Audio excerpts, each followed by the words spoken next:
সকলকে জানাই সুপ্রভাত। দেখো আজকে ছুটির বাজার, বাইরের খাবার এসছে সকালবেলা। আজকে এগুলো খাবো।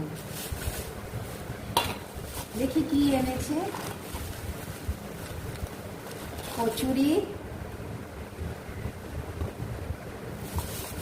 আর তরকারি,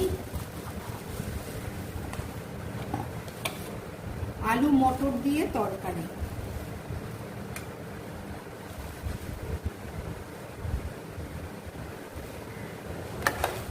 আর একটা করে মিষ্টি,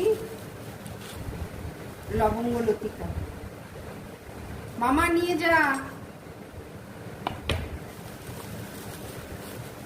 ছুটির দিনে রান্নার একটু বেশি চাপ থাকে, তো তাই সকালের খাবারটা দোকান থেকে আসলে ভালোই হয়।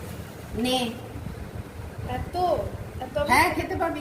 নে, রান্না করতে দেরি হবে। বাবা